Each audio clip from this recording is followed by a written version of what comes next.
agradeço a Deus pela oportunidade de estar aqui mais um dia, falando da palavra de Deus, trazendo o ensinamento da palavra. E eu gostaria que neste momento nós baixássemos nossa cabeça e nós estivéssemos nos dirigindo a Deus em oração. Pai, neste momento eu venho diante da Tua presença, Senhor, clamar a Tua graça, a Tua misericórdia sobre as nossas vidas, Pai. Clamo a Tua misericórdia sobre o Brasil, sobre a nossa cidade, o nosso estado, Pai.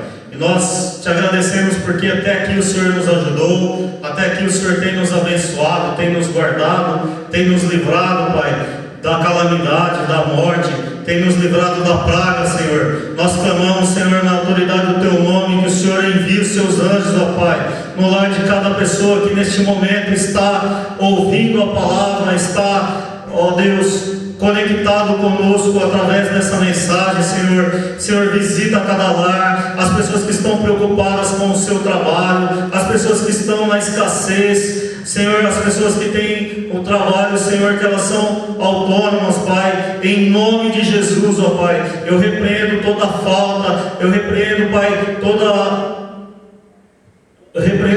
falta, todo o espírito que se levanta, Senhor, para colocar essa pessoa com preocupação, colocar, ó Deus, dúvidas no coração. Meu Deus, em nome de Jesus, eu clamo que o Teu Espírito traga paz nesses corações, que o Teu Espírito Santo traga, Senhor, um conforto, derrama o Teu bálsamo, Senhor, na vida das pessoas que estão no leito de hospital, que estão naqueles respiradores, Pai, seus familiares, Pai, que estão aflitos, Pai, sentindo, Pai, as dores, sentindo as angústias, as tristezas, a incerteza. Meu Deus, em nome de Jesus, eu repreendo todo espírito de morte que está sobre o Brasil, toda obra contrária ao Espírito Santo, começa a cair por terra agora. Andará sorecanta lamachares, andará sorecanta lavassúrias. Oh Deus Todo-Poderoso, Tu és santo, Tu és poderoso. Visita cada lar nesta noite, Pai.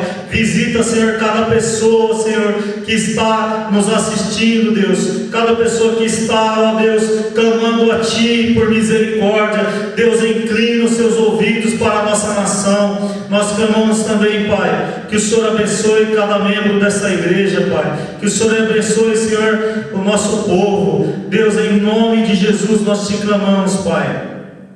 Que o Teu Espírito Santo possa vir sobre nós nessa noite e que possa estar ministrando em nossos corações, falando em nossos corações. Nós declaramos que nós somos terra boa, terra fértil, que o nosso coração, Senhor, está rendido a Ti, que toda fortaleza da mente caia por terra no nome de Jesus. Nós declaramos, Senhor, que a Tua palavra vai entrar em nossos corações e vai trazer o fruto que é desejado, Senhor. Nós Te louvamos, nós Te exaltamos, nós engrandecemos o Teu santo nome, em nome de Jesus. Toma a boca do pregador, fala conosco, e eu repreendo todo espírito que vem para roubar a palavra, todo espírito que vem para distrair as mentes no momento que estão ouvindo a palavra, Senhor, em nome de Jesus. Amém e amém.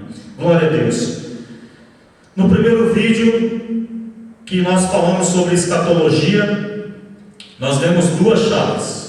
A primeira chave é que nós devemos interpretar as palavras, a Bíblia, de forma literal, ou seja, crer no que ela está escrito, assim como ela está escrito, forma literal. Não devemos alegorizar, não devemos trazer nada, acrescentar nada à palavra. Nós devemos crer que as profecias, elas vão se cumprir exatamente como elas estão escritas. Também nós trouxemos o ensinamento das dispensações, das 7 dispensações. Nós estamos na 6ª, a próxima dispensação é o reinado de Jesus na terra. Nós estamos exatamente no intervalo das semanas 69 para a 70 semana. Esse é o local onde nós estamos. Então hoje eu vou trazer para vocês a terceira chave, que é a chave dos 3 grupos de povos. Existem 3 grupos de povos e nós vamos conhecê-los aqui através da palavra de Deus. Então, acompanhando esse raciocínio, abra uma palavra comigo em Romanos 10, no versículo 21. Romanos 10, versículo 21.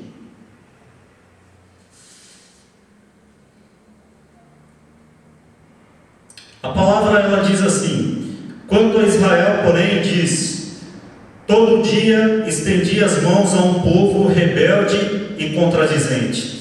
Aqui Deus está falando sobre Israel, sobre o povo judeu. E com base nesse texto, surgiu uma teologia, ou algum grupo de estudo de teologia, chamado Teologia da Substituição. O que é isso, pastor? A teologia da substituição, ela relata o seguinte, que Israel rejeitou Jesus, então Deus rejeitou Israel. E como Deus rejeitou Israel, agora a igreja virou o Israel de Deus. Paulo, ele fala sobre isso. Vamos abrir nossas Bíblias em Romanos 11, no versículo 1. Romanos 11, versículo 1.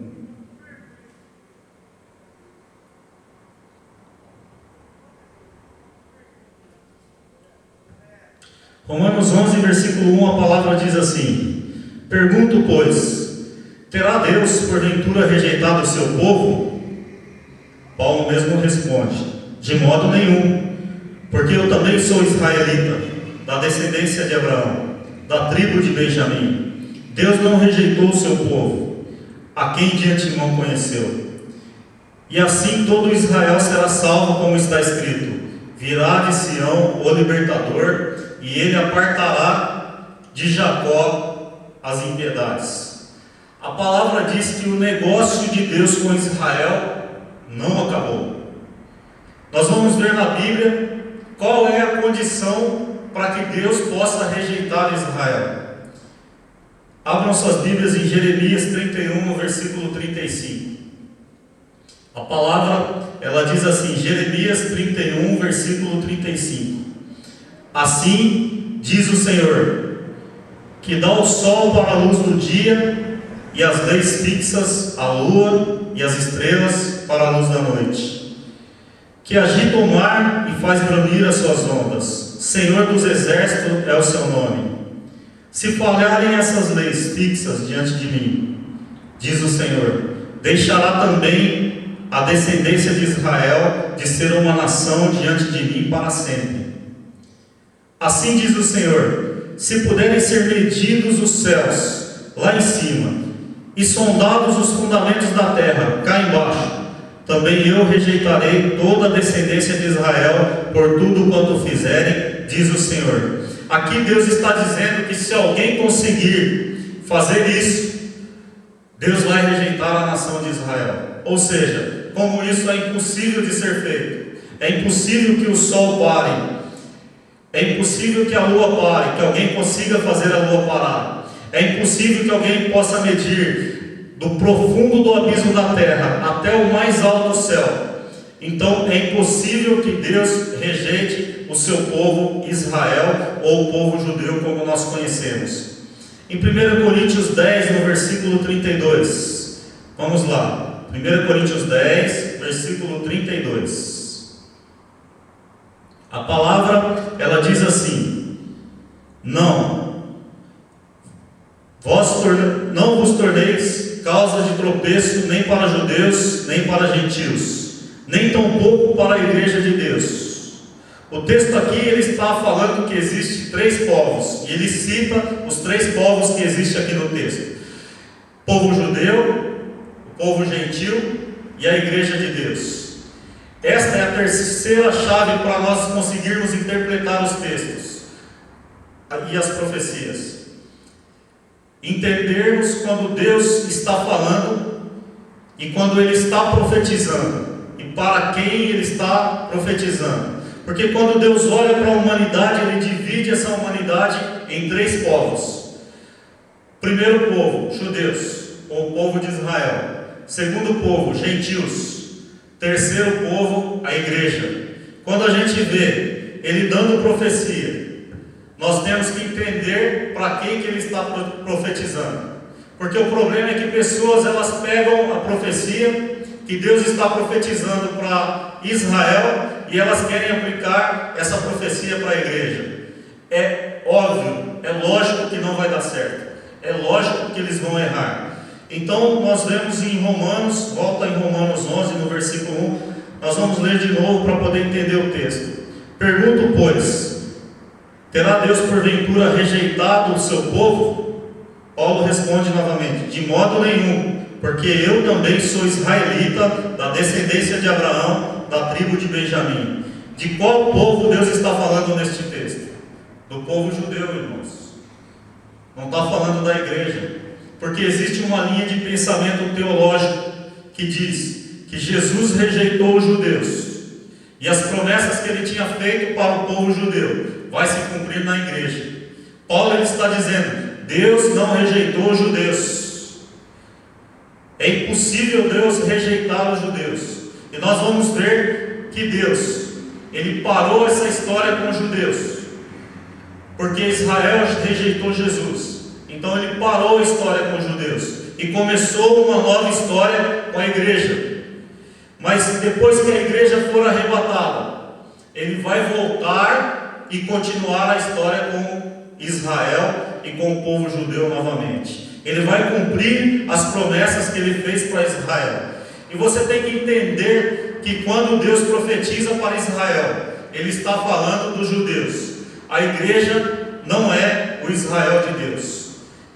Deus divide a humanidade em 3 grupos de povos. 1 Coríntios 10, 32. Não vos torneis causa de tropeço, nem para judeus, nem para gentios, nem tampouco para a igreja de Deus.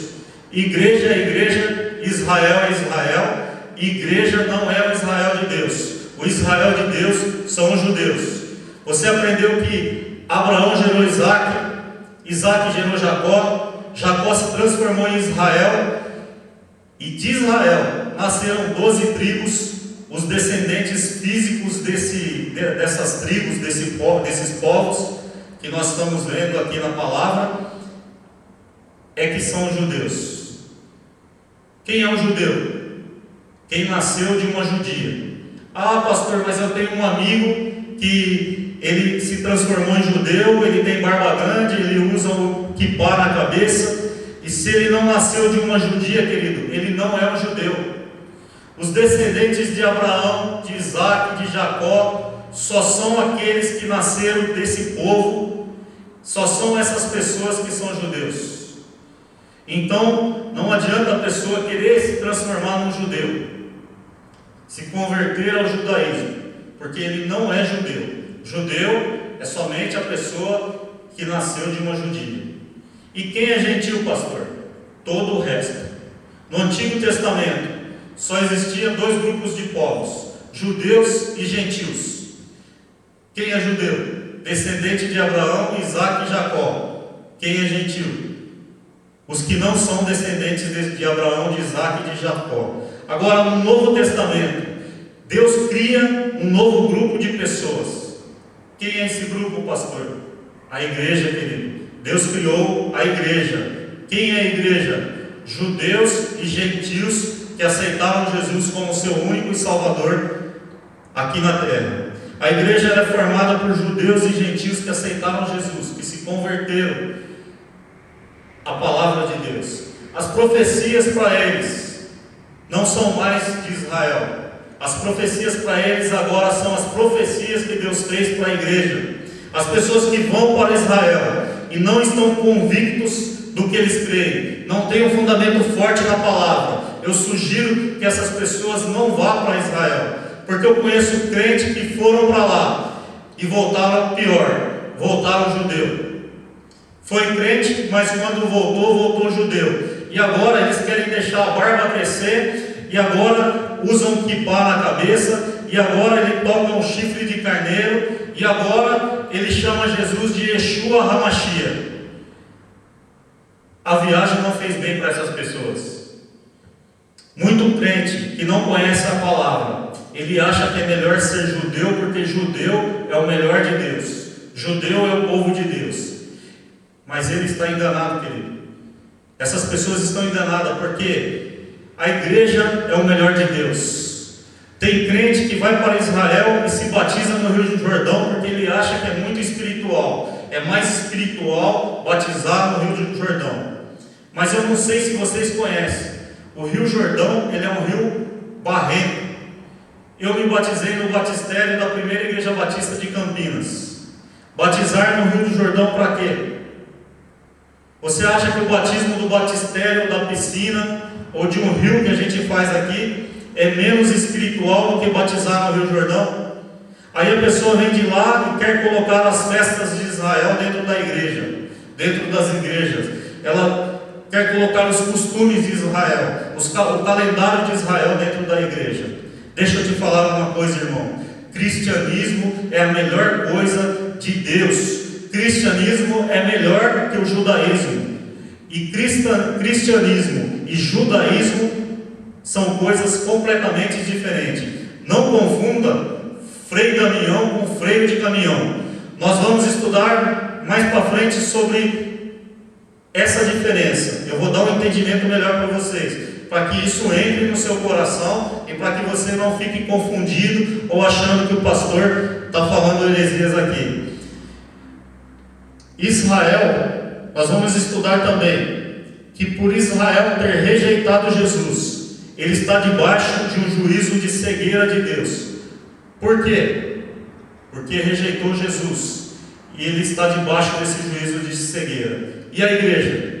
A igreja está abençoada com toda sorte de bênção nas regiões celestiais. Nós vamos ver mais para frente que a Bíblia fala do tribunal de Cristo. O que é o tribunal de Cristo, pastor? É um tribunal onde Jesus vai entregar recompensas. Quem é que vai estar lá? Só a igreja, querido. Só nós estaremos lá. Judeu vai estar lá? A Bíblia diz que judeu é povo de Deus e que igreja é filho. Qual é melhor? Ser povo ou ser filho?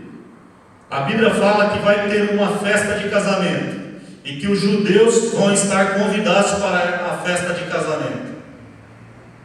A igreja vai estar casando com Jesus. Olha que coisa maravilhosa. Nós somos o melhor de Deus. É o judeu que tem que vir para o Brasil, querido, e se converter para o cristianismo, se tornar um crente. Não é o contrário. Você é o melhor de Deus. Algumas pessoas acham que Deus faz acepção de pessoas quando ele fez acepção de pessoas quando ele escolheu abençoar os judeus. Deus não estava lá no seu trono e olhou para a terra e disse assim: eu vou escolher uma nação para abençoar. Não foi assim que Deus fez. Para não ter confusão, Deus é tão justo que Deus pega um homem chamado Abraão, dá uma ordem para ele, e ele era um homem idólatra, e Deus dá uma ordem para ele e fala: Abraão, sai da tua terra, sai da tua parentela e te separa, porque de ti sairá uma grande nação. Então, para não termos problema, e não ser injusto, Deus cria uma nova nação. Deus não escolheu uma nação, irmão. Deus criou uma nova nação. Mas o propósito de Deus não era abençoar só os judeus. O propósito de Deus, querido, sempre foi abençoar toda a humanidade. Mas houve um momento em que a humanidade não quis obedecer a Deus. Então Deus pega Abraão, e de Abraão ele faz uma grande nação, e entrega os seus mandamentos, e consegue abençoar essa nação. Só que chega um momento que essa nação, ela não quer mais ser abençoada por Deus. Então Deus criou outro povo, a igreja. Deus cria a igreja. Deus não faz acepção de pessoas quando Ele escolheu abençoar os judeus. Sempre o objetivo de Deus foi abençoar a humanidade inteira. É importante você entender isso, querido, porque no calendário profético de Deus, o sinal de Deus que Deus estabeleceu para cada um desses três povos são diferentes. Vão chegar todo mundo junto no final dos tempos, como se fosse uma trança de cabelo. No final da história, todos os povos chegam juntos, todos vão estar lá, gentios, judeus e a igreja, mas cada um terá um final diferente, cada um terá um destino diferente. Você está no grupo da igreja, né, querido? Tem certeza? Tem certeza que você está nesse grupo? Eu creio que sim. Amém Glórias a Deus. Louvado seja o nome do Senhor. Deus é santo, Deus é poderoso. Toda honra, toda glória seja dado para Ele. Oh Deus, como Tu és grande, como Tu és tremendo.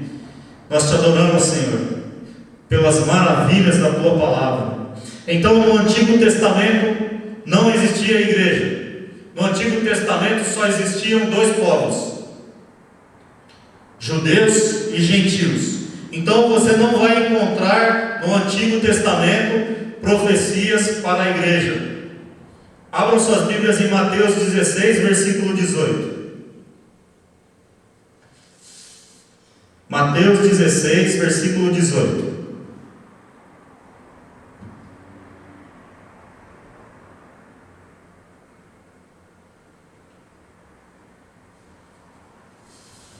Mateus 16, 18, a palavra diz assim: também eu te digo que tu és Pedro, e sobre esta pedra edificarei a minha igreja, e as portas do inferno não prevalecerão contra ela. Ele não disse que que a igreja já está edificada. Ele não falou isso. Ele disse: eu vou edificar a minha igreja. Não estava edificada ainda. Amém, queridos? Estão entendendo o texto? Igreja só foi edificada depois da morte e ressurreição de Jesus. Não existe igreja no Antigo Testamento.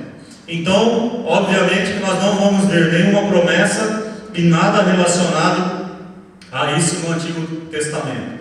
Então, não vai ter profecias para a igreja no Antigo Testamento, porque Deus não podia profetizar para um povo que ainda não existia.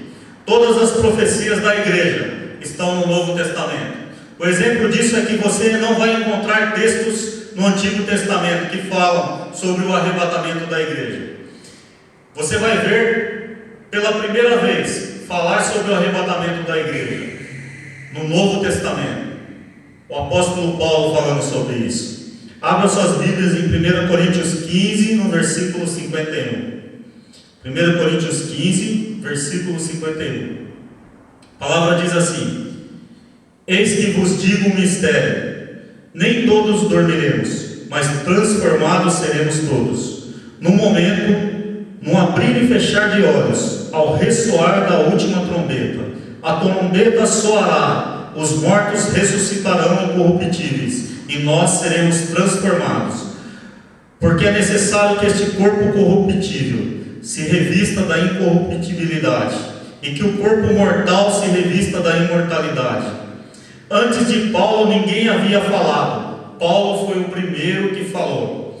Abram suas Bíblias em Mateus 16, versículo 13. Mateus 16, versículo 13. Vamos lá para a gente entender mais um pouquinho. Olha o que o texto está dizendo, Mateus 16, versículo 13. Indo Jesus para os lados de Cesareia de Filipe, perguntou aos seus discípulos: quem diz o povo ser o filho do homem? E eles responderam: uns dizem João Batista, outros Elias, e outros Jeremias ou algum dos profetas. Mas vós, continuou ele, quem dizeis que eu sou? Respondendo Simão Pedro disse: tu és o Cristo, o Filho do Deus vivo. Cristo, não sei se vocês sabem, mas Cristo não é o sobrenome de Jesus. Não é assim. Você deve lembrar quando Deus estava dando a sentença para Satanás no Éden. Quando ele vai dar a sentença, ele diz: nascerá da semente da mulher, virá um que vai esmagar a cabeça de Satanás. Antes da lei, Jesus ele é chamado de semente da mulher. Depois da lei, ele é chamado de Messias. E no Novo Testamento, pastor, ele é chamado de Cristo. Mas Cristo, Messias e descendente da mulher são a mesma pessoa, é a mesma coisa. Aquele que viria para esmagar a cabeça de Satanás e devolver ao homem o que Adão perdeu lá no Éden. Então você deve se lembrar que lá em João, no capítulo 1, André, irmão de Pedro, chega para ele e diz: achamos o Messias. Só para você pensar e refletir e ter uma ideia. Desde quando Deus fez a promessa no Éden, até Jesus chegar, foram aproximadamente 4.000 anos. Faziam 4.000 anos que esse povo esperava Jesus chegar. André chega para Pedro e diz: achamos ele. Queridos, isso é mais forte do que a pessoa ganhar na Mega Sena acumulado, de final de ano. Achamos o cara que vai resgatar tudo que Adão perdeu. Ele poderia ter nascido em qualquer lugar, mas ele nasceu aqui e a gente conhece ele. Depois que os discípulos estavam convencidos de que Jesus é o Messias enviado de Deus, Jesus vira para eles e diz: abram João 13, versículo 33. João 13, versículo 33. Jesus vira para eles e diz: filhinhos, ainda por um pouco estou convosco, buscar-me-eis, e o que eu disse aos judeus também agora vos digo a vós outros: para onde eu vou, vós não podeis ir. Perguntou-lhe Simão Pedro: Senhor, para onde vais? Respondeu Jesus: para onde eu vou, não podeis me seguir agora, mais tarde, porém, me seguirás. Replicou Pedro: Senhor, porque não posso seguir-te agora? Por ti darei a própria vida. Respondeu Jesus: darás a vida por mim? Em verdade vos digo, jamais cantará o galo antes que me negue 3 vezes. Eu não sei se você percebe o texto aqui, se você conseguiu entender o texto aqui, mas caiu um clima de tristeza sobre os discípulos. Caiu uma angústia muito grande sobre os discípulos, porque fazem 4.000 anos que eles estão esperando pelo Messias.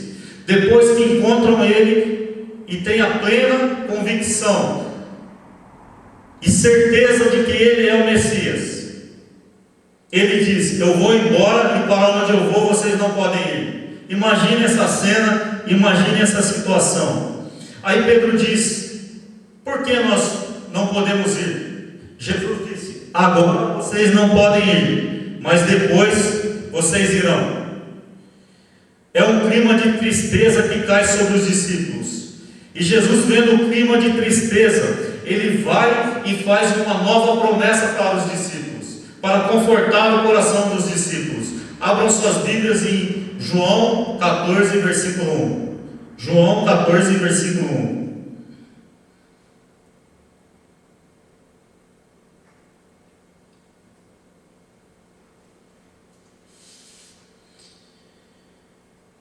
João 14, versículo 1. A palavra diz assim: não se turbe o vosso coração, credes em Deus, credes também em mim. Na casa de meu pai há muitas moradas. Se assim não fora, eu vou-lo teria dito, pois vou preparar-vos lugar. E quando eu for e vos preparar lugar, voltarei e vos receberei para mim mesmo, para que onde eu estiver, estejai vós também. Jesus está dizendo assim, parafraseando: não fique triste, eu vou embora preparar lugar. Por enquanto, vocês ainda não podem ir, mas assim que eu preparar os lugares, eu vou voltar e os receberei para mim mesmo, para que onde eu estiver, estejai vós também. E em cima dessa promessa, os discípulos fundaram a igreja. É por isso que lá em Atos, você vai ver, lá no livro de Atos, no começo do livro de Atos, você vai ver que os discípulos, eles estavam vendendo a casa, eles vendiam o terreno, estavam entregando o dinheiro aos pés dos apóstolos, porque estavam esperando essa promessa. Só que o tempo foi passando, e aquela primeira geração morreu, e veio uma segunda geração, e o tempo foi passando, e eles também morreram, e Jesus não voltou.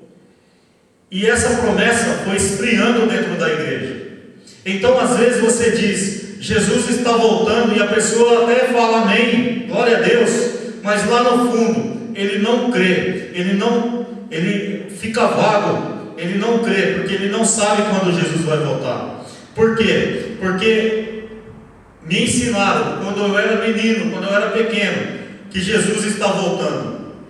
E eu me lembro que o meu tio, eu tenho um tio que ele estava construindo uma casa, e eu era garoto, eu era pequeno, e a minha mãe falou para ele: para que você está construindo a casa? Jesus está voltando. Isso há mais de 30 anos atrás.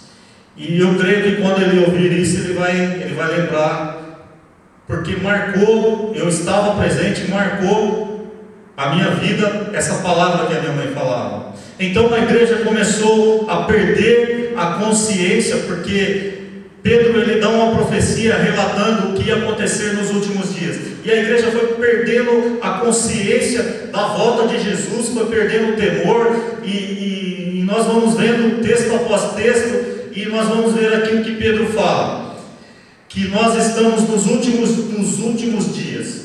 Só para você entender, lá em Atos 2, as pessoas começaram a dizer que os discípulos eles estavam bêbados, e Pedro diz: eles não estão bêbados às 9 horas da manhã, muito pelo contrário. E aí, isso é o que foi profetizado pelo profeta Joel: e acontecerá nos últimos dias, que derramarei do meu espírito sobre toda a carne. Aquela promessa começou a se cumprir no Pentecostes, amém, igreja? No Pentecoste começou a se cumprir essa promessa, e as pessoas pensavam que os discípulos estavam bêbados, mas ali eles estavam tomados de um temor, tomados pelo Espírito Santo de Deus, e ali eles estavam no fogo. E é como nós devemos estar hoje, aguardando a volta de Jesus, neste mesmo fogo, neste mesmo Espírito. Então abra a palavra em 2 Pedro capítulo 3, versículo 3, vamos ver lá. 2 Pedro 3:3. A palavra diz assim: tendo em conta antes de tudo, que nos últimos dias virão escarnecedores com seus escárnios, andando segundo as próprias paixões, e dizendo: onde está a promessa da sua vinda? Porque desde que os pais dormiram, todas as coisas permanecem como desde o princípio da criação. Olha como a palavra de Deus ela é reveladora. Pedro profetizou que nos nossos dias pessoas iam se levantar e iam debochar da nossa fé. Cadê esse negócio de que Jesus está voltando? É ou não é, igreja? As pessoas não debocham, as pessoas não falam isso. Você fala que Jesus está voltando, todo mundo fala. Mas deixa eu te falar uma coisa: o diabo ele não pode anular e nem mudar a palavra de Deus. A promessa que Jesus fez, ele não consegue anular. Quando Jesus disse: eu vou voltar e vou buscar vocês, o diabo ele não consegue anular essa promessa, querido. Então ele vai trabalhar para que você perca a consciência dessa promessa. Então às vezes você pergunta para o crente: você crê que Jesus está voltando? Ele diz: creio, mas lá no fundo, querido, ele não está crendo. Pastor, você não pode julgar se a pessoa está crendo ou não.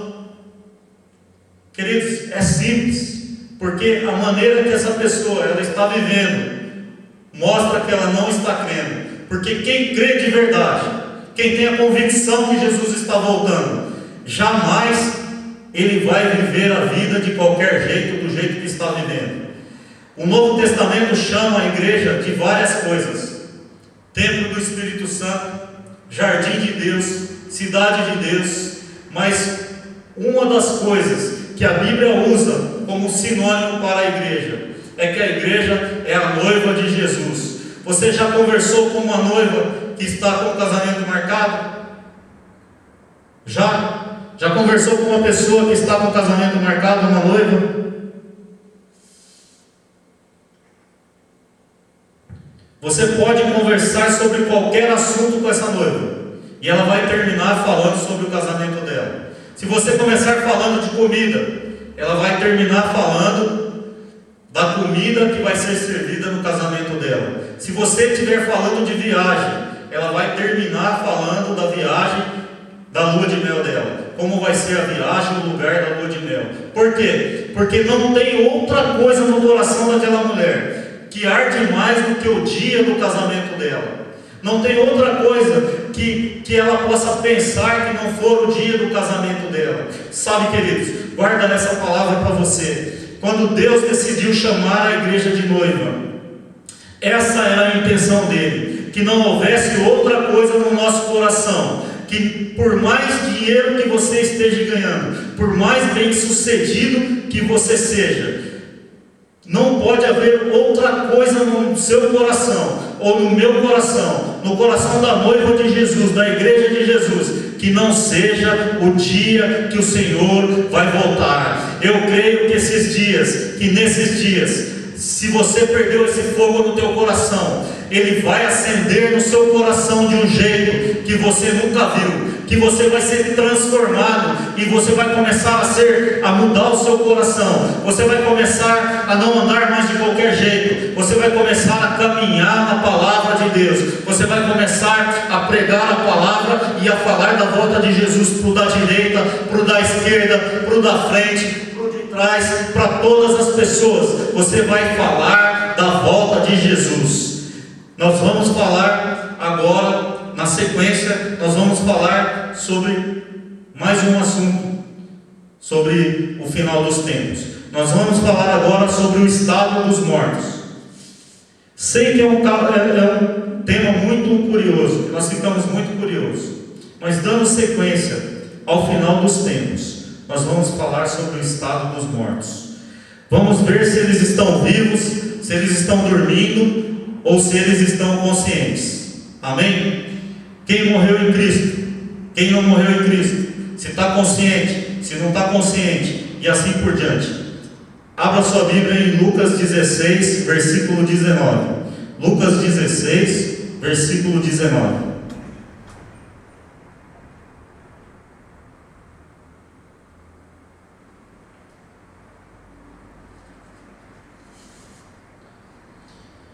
Lucas 16, versículo 19, a palavra diz assim: Ora, havia certo homem rico que se vestia de púrpura e de linho finíssimo, e que todos os dias se regalava esplendidamente. Havia também certo mendigo chamado Lázaro, coberto de chagas, que jazia à porta daquele, e desejava alimentar-se das migalhas que caíam da mesa do rico, e até os cães vinham lamber-lhe as úlceras. Aconteceu morrer o mendigo e ser levado pelos anjos para o seio de Abraão. Morreu também o rico e foi sepultado. No inferno, estando em tormentos, levantou os olhos e viu ao longe Abraão e a Lázaro no seu seio. Essa palavra que aparece aqui no texto é Hades. Essa palavra que aparece aqui é Hades. Mateus 18, versículo 9. Nós vamos ter entendimento agora eu vou dar um ensinamento para vocês sobre a palavra inferno. Esse tormento, esse local de tormento, nós vimos que é Hades. Mateus 18, versículo 9.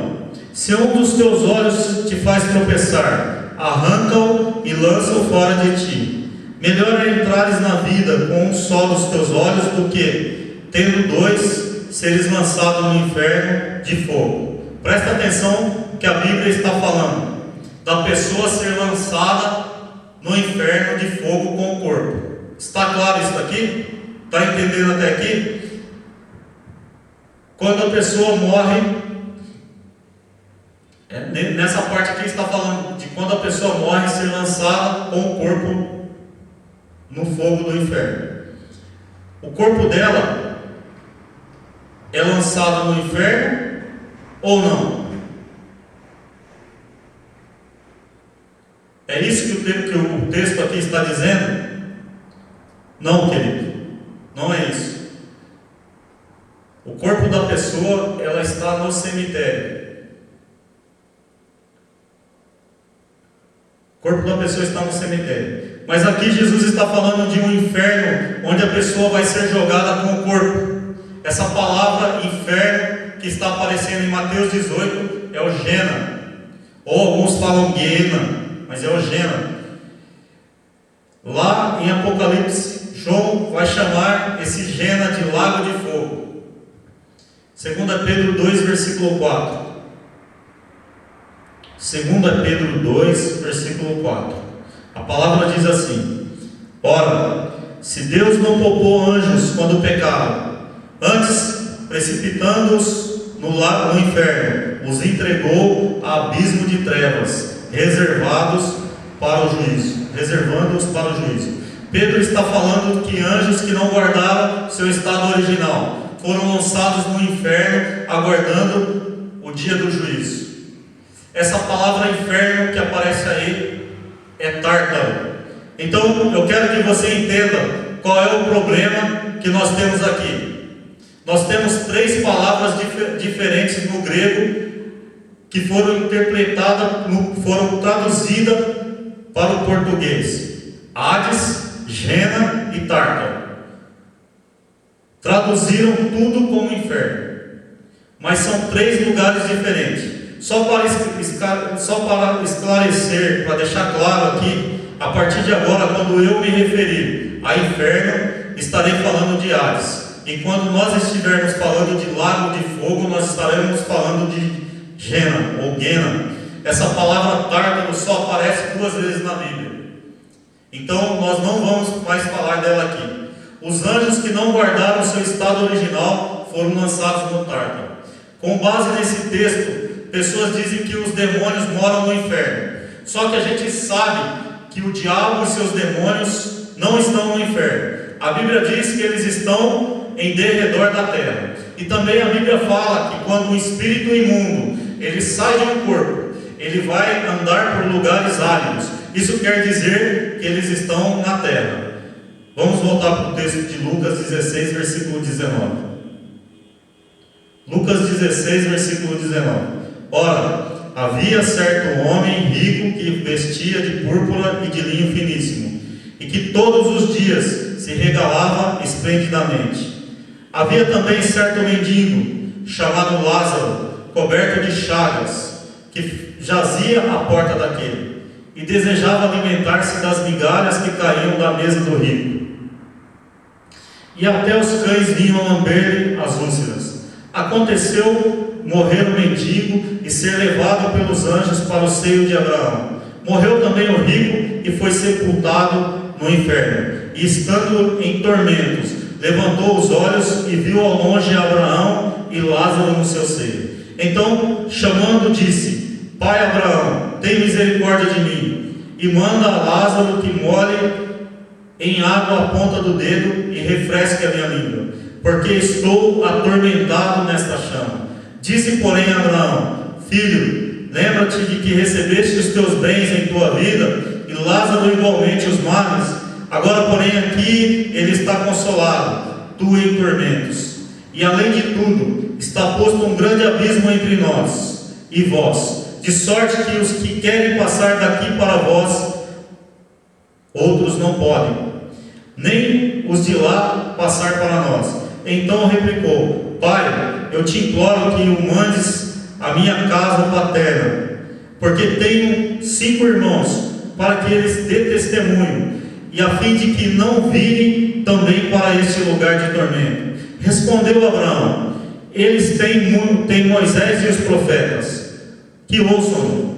Mas ele insistiu: Não, pai Abraão, se alguém dentre os mortos for ter com eles, arrepender-se-ão. Abraão, porém, lhes respondeu: Se não ouvem a Moisés e os profetas, tampouco se deixarão persuadir, ainda que ressuscite alguém dentre os mortos. Tem várias coisas para a gente falar aqui. Aqui eles estão no Hades. Ele está no Hades, no inferno. O que é que tem no inferno? No Hades não tem nada, gente. Só gente morta. Não tem demônio, não tem diabo, não tem vulto preto, não tem nada. Lá só tem gente morta. Lendo o texto, parece que esse rico, ele foi para o tormento ou foi para o inferno porque ele era rico. Então, todo crente, quando lê isso, ele pensa que ser rico é sinônimo de ir para o inferno. Mas se a pessoa é rico, ser rico for o sinônimo de ir para o inferno, para o tormento, se ele foi para lá porque ele era rico, então por que Abraão também não estava no tormento? Pai Abraão, manda Lázaro molhar na ponta do dedo e me refrescar a língua. Mas você sabe que ele não está lá com o corpo. No Hades, todos os que estão lá estão em espírito e alma. Eles não estão no corpo. O corpo está no cemitério. O corpo, ele está no cemitério. Mas nós vemos no texto: manda Lázaro molhar a ponta do dedo e me refrescar a língua. Que língua, meu filho? Porque é mais real do que as coisas que nós estamos vendo aqui. Não sei se você já teve um pesadelo de alguém dando um soco ou uma facada e você sente a dor, ou sofrendo um acidente, você sente a dor no sonho. É mais real do que isso. Pai Abraão. Por que ele está chamando Abraão de pai? Porque ele era judeu. Como é que um judeu era salvo? Crendo nas profecias. O que a lei e as profecias diziam? Diziam que um dia virá um Messias e que ele vai esmagar a cabeça de Satanás. A condição para a salvação dos judeus ou das pessoas, dos gentios, era crer no que a Bíblia diz, que iria vir um Messias, iria salvar a nação. Como é que nós fomos salvos? Crendo que Jesus já veio. Como é que os judeus do Antigo Testamento eram salvos? Crendo que Jesus viria. Salvação, querido, é só em Jesus. Mas agora olha o que a Bíblia está dizendo. Pai Abraão, manda Lázaro ir lá em casa, porque eu tenho 5 irmãos que estão na bagaça. Tenho 5 irmãos que, se morrerem assim, eles virão todos para cá. Ele se lembra. Se lembra da casa do pai. Ele não perdeu a memória.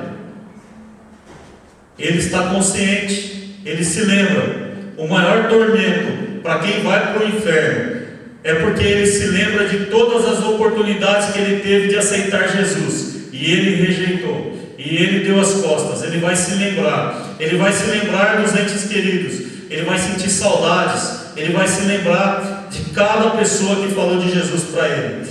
Pai Abraão, manda alguém lá em casa, que se os meus irmãos morrerem assim, vão vir todos para cá. Abraão disse: eles têm a lei e as profecias. O que eram as leis e as profecias? As escrituras da época. A palavra. Quem salva é a palavra. A palavra que salvava antigamente, e é a palavra que salva agora. A Bíblia diz que a fé vem pelo ouvir, e ouvir a palavra. Só tem um jeito de ser salvo: crendo na palavra, crendo que Jesus já veio. Aí ele diz aqui, seguindo o texto: não, pai Abraão, se alguém for até meus irmãos, alguém dos mortos, forem lá, eles vão se arrepender. Ele sabia que estavam mortos ou não sabia? Sabia, irmão. Não estava vagando por aí, não. Ele estava morto e ele sabia que ele tinha morrido. Abraão disse: ele já tem Moisés e os profetas, que ouçam eles. Se eles não se arrependerem através das profecias, não vão se arrepender, ainda que ressuscite alguém dentre os mortos. Uma pessoa que morreu pode falar, querido? Só se ela ressuscitar. Ele pede para que Abraão envie Lázaro para falar. Só tem um jeito do morto falar: só se ele ressuscitar. Aí as pessoas falam assim: eu fui num lugar que eu ouvi a voz do meu ente querido, falou de coisas que ele deixou, de coisas que ele fez, falou de coisas que só ele sabia. A palavra está dizendo que só tem um jeito do morto falar, irmão: só se ele ressuscitar. Pastor, então quem era? Quem era? Eu não sei. Eu só sei quem não era, queridos. Amém?